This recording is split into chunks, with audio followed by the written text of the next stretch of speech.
السلام علیکم ورحمۃ اللہ وبرکاتہ۔ نحمدہ ونصلی ونسلم علی رسولہ الکریم، اما بعد۔ معزز طلباء و طالبات، جنازے کے حوالے سے بات ہو رہی تھی پچھلے سبق میں، تو آج ہمارا پہلا مسئلہ ہے کہ نماز جنازہ کہاں پڑھنی چاہیے۔ تو یاد رکھیں کہ جنازے کی جو نماز ہے یہ جنازگاہ میں یا میدان میں بھی ادا ہو سکتی ہے، ٹھیک ہے۔ اسی طرح مسجد کے اندر بھی نماز جنازہ پڑھنا جائز ہے۔ یہ صحیح مسلم میں حدیث ہے۔ اما عائشہ رضی اللہ عنہا فرماتی ہیں کہ اللہ کی قسم، یقیناً رسول اللہ صلی اللہ علیہ وسلم نے بیضاء کے دونوں بیٹوں سہیل اور اس کے بھائی کی نماز جنازہ مسجد میں ادا کی۔ تو پتہ چلا نماز جنازہ مسجد میں بھی پڑھ سکتے ہیں، جنازگاہ میں بھی، میدان میں بھی، اور نماز جنازہ کی جماعت گھر میں بھی کروائی جا سکتی ہے۔ مستدرک حاکم کی ایک حدیث ہے، اس میں ہے کہ رسول اللہ صلی اللہ علیہ وسلم نے عمیر بن ابی طلحہ کی نماز جنازہ ان کے گھر میں ادا کی۔ پھر قبرستان میں قبروں کے درمیان بھی نماز جنازہ پڑھنے کا ثبوت ملتا ہے، ٹھیک ہے۔ جس طرح نبی صلی اللہ علیہ وسلم نے اس عورت کی جو مسجد میں جھاڑو دیا کرتی تھی، اس کی قبر پہ جا کے جنازہ پڑھا۔ پھر دفن کے بعد جنازہ پڑھنے کی بھی دلیل یہی حدیث ہے کہ صحابہ نے پہلے اس عورت کا پڑھ لیا تھا، بعد میں آپ نے پھر پڑھا، تو قبر میں دفن کے بعد بھی جنازہ پڑھا جا سکتا ہے۔ پھر نماز جنازہ کے 3 وقت ایسے ہیں کہ جن میں نماز جنازہ آپ نہیں پڑھ سکتے۔ نمبر 1، جب سورج طلوع ہو رہا ہو یہاں تک کہ بلند ہو جائے۔ نمبر 2، جب سورج بالکل سیدھا ہو یہاں تک کہ ڈھل جائے۔ نمبر 3، جب سورج غروب ہونے لگے یہاں تک کہ مکمل غروب ہو جائے۔ یہ صحیح مسلم میں، یہ 3 وقت ہیں جن میں نماز جنازہ نہیں پڑھنی چاہیے۔ اسی طرح اگر میت نے کسی خاص شخص کے متعلق جنازہ پڑھانے کی وصیت کی ہے تو وہی امامت کا زیادہ مستحق ہے کہ جنازہ پڑھائے۔ پھر نماز جنازہ میں صف بندی، تو اس میں کوئی حرج نہیں ہے کہ صف طاق ہو یا جفت ہو۔ ہمارے ہاں یہ مشہور ہے کہ صف طاق ہونی چاہیے، تو بلکہ صحیح مسلم میں حدیث ہے کہ نبی صلی اللہ علیہ وسلم نے فرمایا کہ تمہارا بھائی فوت ہو گیا ہے، اٹھو اور اس کی نماز جنازہ پڑھو۔ راوی کہتا ہے کہ ہم اٹھے اور آپ صلی اللہ علیہ وسلم نے ہماری 2 صفیں بنوائیں۔ کتنی صفیں؟ صرف 2 صفیں، سمجھ آئی؟ تو پتہ کیا چلا کہ 2 تو جفت ہوتے ہیں، تو صفیں جفت بھی بن سکتی ہے۔ یہ طاق اور جفت کی شرط لگانا یہ صحیح نہیں ہے۔ اسی طرح امام کہاں کھڑا ہوگا؟ مرد کے جنازے میں امام میت کے سر کے برابر کھڑا ہوگا، اور اگر جنازہ عورت کا ہے تو پھر امام چارپائی کے درمیان میں، یعنی میت جس پہ پڑی ہوئی ہے اس کے وسط میں کھڑا ہوگا۔ پھر نماز جنازہ آہستہ پڑھنا بھی مسنون ہے، اور بعض نے اونچی آواز میں پڑھنے کا بھی روایات سے استدلال کیا ہے۔ پھر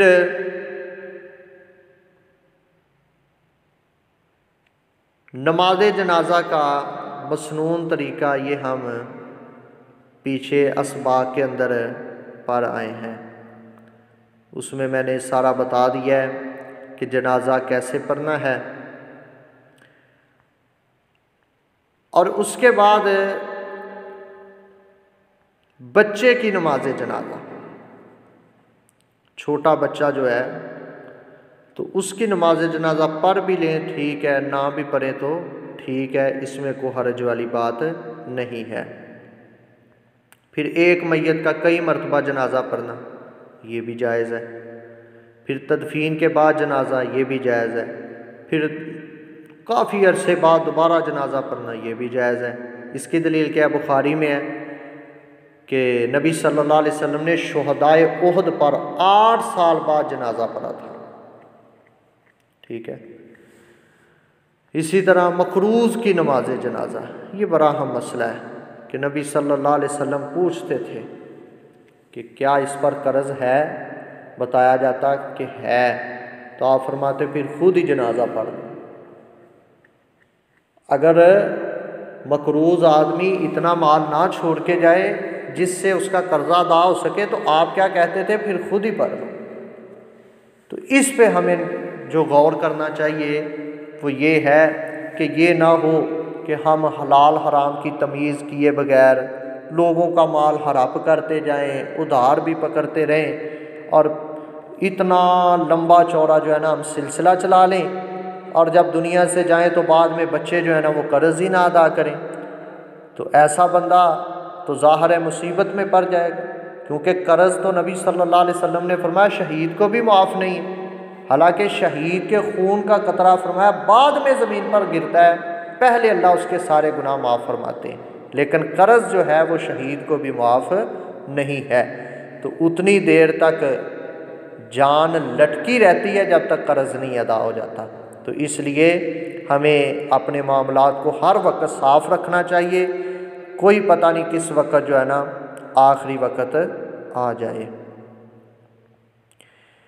اور نماز جنازہ کن کی نہیں پڑھنی چاہیے یہ بھی سن لیں۔ کافر کی نماز جنازہ پڑھنی جائز نہیں ہے، جس کے بارے میں پتہ لگ جائے کہ منافق ہے اس کی بھی نماز جنازہ پڑھنی جائز نہیں ہے، یہ سورہ توبہ میں اللہ نے 2 بیان کیے۔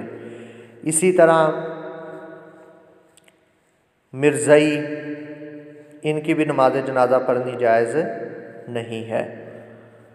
تو اللہ تعالی ہمیں سنت کے مطابق جنازہ پڑھنے کی توفیق عطا فرمائے۔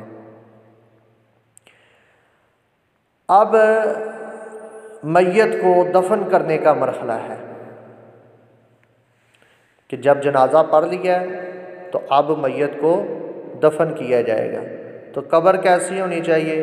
2 طرح کی، لاحد والی قبریں بھی جائز ہیں اور بغلی والی قبریں بھی جائز ہیں، دونوں طرح کی قبریں جائز ہیں۔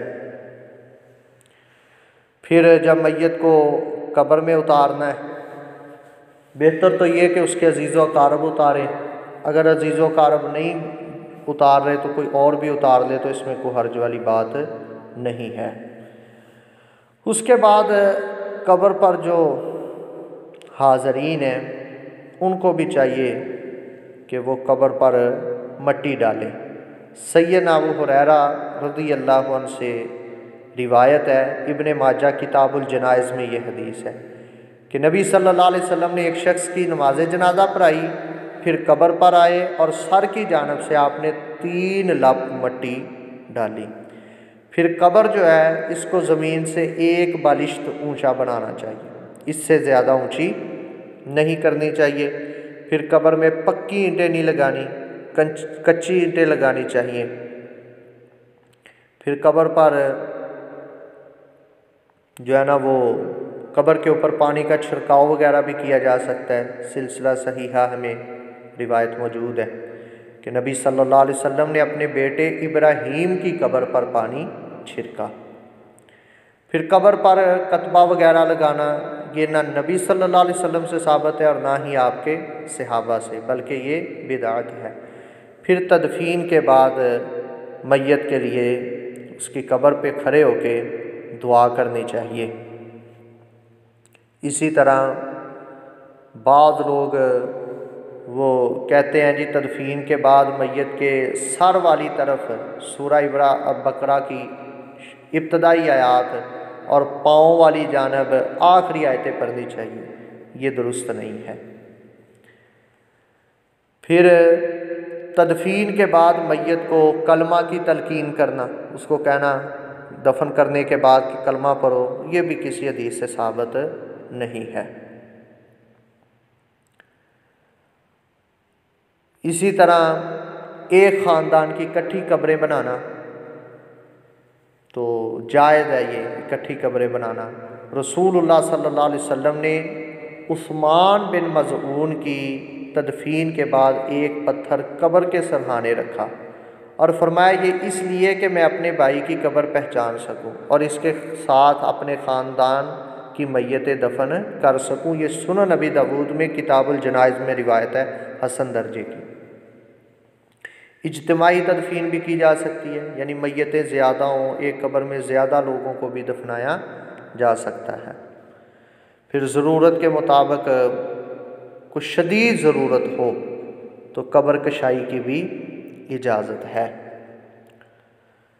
اب تدفین کے بعد مرحلہ ہے تعزیت کا۔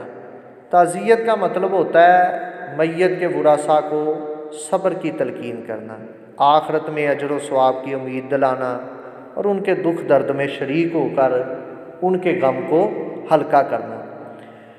تو نبی صلی اللہ علیہ وسلم نے تعزیت کے جو الفاظ ہیں آپ سے ثابت ہیں، جو آپ جس طرح تعزیت فرمایا کرتے تھے، بخاری میں آتا ہے آپ یہ دعا پڑھتے تھے، تو ہمیں یہ دعا پڑھنی چاہیے۔